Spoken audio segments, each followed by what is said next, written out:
और इस वक्त रांची से हमारे दो सहयोगी लोमस और मृदुल हमारे साथ जुड़ चुके हैं। सबसे पहले मृदुल, आप ही का रुख कर लेते हैं।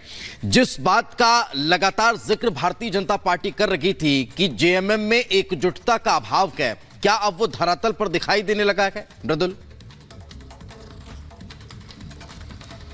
बिल्कुल, देखिए वो इसलिए दिखाई देने लगा है क्योंकि अगर आप कल के घटनाक्रम पर भी नजर डालेंगे तो कुछ ऐसा ही लग रहा था कि सब कुछ साधने की कोशिश की जा रही है और एक ही परिवार के अंदर इस तरह की तल्खियां बढ़ गई हैं कि किसी तीसरे व्यक्ति को कमान दी गई है। ये तो एक पहलू रहा, लेकिन दूसरा पहलू ये कि बसंत कुमार, जिनकी खबरें ये भी है कि अंदर खाने उनकी मुलाकात भारतीय जनता पार्टी से भी हो रही है, लेकिन अब इसमें कितनी सच्चाई है तो आने वाला वक्त बताएगा, लेकिन उन्हीं को जिम्मेदारी दे दी गई कि आप विधायकों को लेके जाइए। दूसरी तरफ हम सीता सोरेन को देख रहे थे जो शपथ ग्रहण के दौरान अंदर मौजूद थी राजभवन के, तो आप समझिए पहले उन्हें साधने की कोशिश की। तीसरा पहलू यह है कि अभी तक जितने भी विधायक हैं, कुछ विधायक तो ऐसे भी हैं दीपेश जो यहां पर पहले से ही हेमंत सोरेन के खिलाफ रहे हैं और उनके जेल जाने के बाद अब वो भी आगे आकर अपना पद मांग रहे हैं या अपनी पदवी चाहते हैं कि उन्हें भी कोई बड़ा मौका दिया जाए। और कुछ ऐसे विधायक भी हैं, क्योंकि जिस क्षेत्र से चंपई सोरेन आते हैं उसके इतर दूसरा क्षेत्र है जहां से बड़ी संख्या में विधायक आते हैं और वो भी चाहते हैं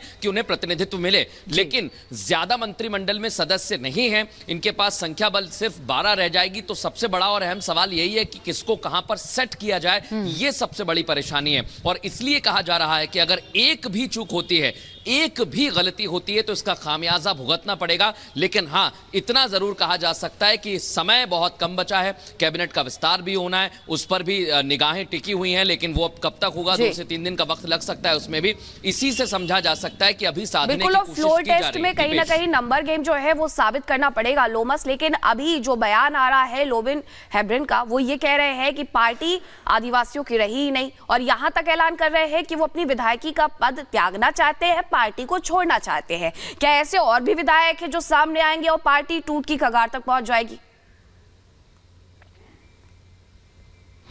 बिल्कुल, मैं आपको बता दूं कि एक तरफ जहां पे जेएमएम अपने विधायकों को साधने की कोशिश कर रही है और जब फ्लोर टेस्ट होगा तो तमाम विधायक वहां पे मौजूद रहे, उसको लेकर के लगातार ही विधायकों को कहा जा रहा है कि आप एकजुटता दिखाएं। लेकिन दूसरे तरफ जहां पे लोबिन हेम्ब्रम का बगावती सुर देखने को मिल रहा है, वहां पे साहिबगंज में वो मीडिया से बात करते हुए उन्होंने ये कहा कि जो चंपई सोरेन ने सीएम पद की शपथ ली है वो सरासर गलत है और उनको, क्योंकि वो बाहर से आते हैं, वो संथाली नहीं है और जो संथाल के सीएम को बनाना चाहिए, जो संथाल से आए, जो संथाली हो, जो आदिवासी हो, उसी को सीएम बनाना चाहिए था। गुरुजी को भी चंपई सोरेन पसंद नहीं थी, लेकिन यहां पर उनको किस तरीके से बनाया गया, सीएम पद की उपाधि दी गई, तो वो सरासर गलत है। ये पूरी तरीके से आप देख सकते हैं कि जब फ्लोर टेस्ट होने वाला उससे पहले ये जो सीनियर नेता है जेएमएम के लोबिन हेम्ब्रम, उनकी बगावती सुर पूरी तरीके से देखी जा रही है। उनका कहना है कि अब वो पूरी तरीके से बगावत पे आ गए। बिल्कुल, बगावत पर आ गए हैं और अब ये बगावत आखिर किस तरह का रंग जो है वो झारखंड में दिखाती है, देखने वाली बात होगी। बहुत बहुत शुक्रिया आप दोनों का हमारे साथ चर्चा में जुड़ने के लिए।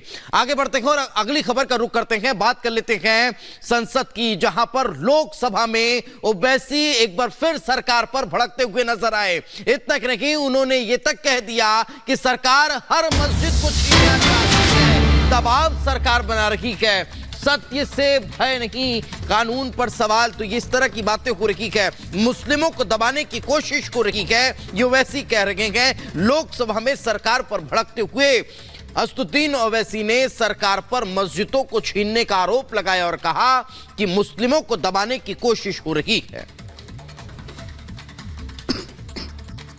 कि 22 जनवरी एक तारीखी दिन है, बिल्कुल तारीखी दिन है। 22 जनवरी की बुनियाद 6 दिसंबर 92 को रखी गई। 22 जनवरी की बुनियाद 86 में ताले खोलकर रखी गई। 22 जनवरी की बुनियाद जीबी पंत ने रखी थी। इसीलिए तारीखी दिन है। और तारीखी दिन इसलिए भी है कि सर इसी ऐवान में 16 दिसंबर 1992 को हमने एक रेजोल्यूशन पास किया था। आप बताइए कि आज इस मुल्क में चाहे कोई सेकुलर पार्टी का हो या जो भी हो, वाले सब सेकुलर है, बुरा मैं हूं, किसी में हिम्मत नहीं है कि 6 दिसंबर की बात की जाए। और वो तारीखी दिन इसलिए भी है सर, इंसाफ करने वालों में एक एनसीएलटी के चेयरमैन, एक गवर्नर और एक नामजद शुदा रुकने पार्लियामेंट बैठे हुए थे। अब आप बताइए मेरे पास बचा क्या है? बचा यह है कि आर्टिकल 32 बचा है जिसको बाबा साहब अम्बेडकर ने दिया। आज मुल्क के 17 करोड़ मुसलमान भारत के वजीर आजम पर एतमाद भरोसा नहीं करते, बिल्कुल नहीं करते, बता रहा हूं, खुल के कह रहा हूं। अगर आप आर्टिकल 32 का ड्यू प्रोसेस ही खत्म कर देंगे तो फिर मेरे पास क्या बचेगा सर, क्या बचेगा? मैं तो यहां खड़े होकर वो सुप्रीम कोर्ट के मायानाज बेबाक वकील दुष्यंत दवे की तरह तो नहीं कह सकता। मुझे आज भी रूल ऑफ लॉ में भरोसा है, मुझे आज भी कानून पर, संविधान पर भरोसा है, मगर ड्यू प्रोसेस तो फॉलो होना चाहिए। ड्यू प्रोसेस फॉलो नहीं हो रहा। एक तारीखी दिन 22 जनवरी था, एक तारीखी दिन 31 जनवरी था। सर, रात के अंधेरे में अपील किए बगैर आप आरे लेकर रास्ता खोल देते हैं। क्या पैगाम दे रहे हैं सर? 600 साल की मेहरौली की मस्जिद को बगैर को नोटिस दिए आपने डिमोलिश कर दिया। मैं जिम्मेदारी के साथ कह रहा हूं कि भारत के प्रधानमंत्री और उनकी सरकार भारत के मुसलमानों से उनकी शनाख्त को छीनना चाहते हैं। ख्वाजा अजमेरी के आस्थाने पर चादर बिछाइए, मगर आप जो चादर मुझसे छीनना चाह रहे हैं, मेरी मस्जिद है, आप हर मस्जिद को छीनना चाहते हैं। आप बताइए 17 करोड़ मुसलमानों को क्या पैगाम दे रहे हैं आप?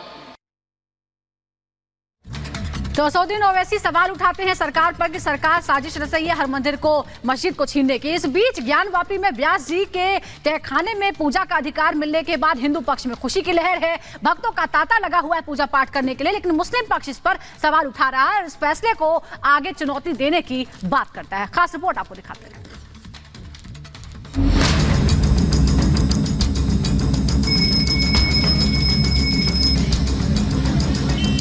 ज्ञानवापी में सनातन के सबूत, मिला पूजा का अधिकार।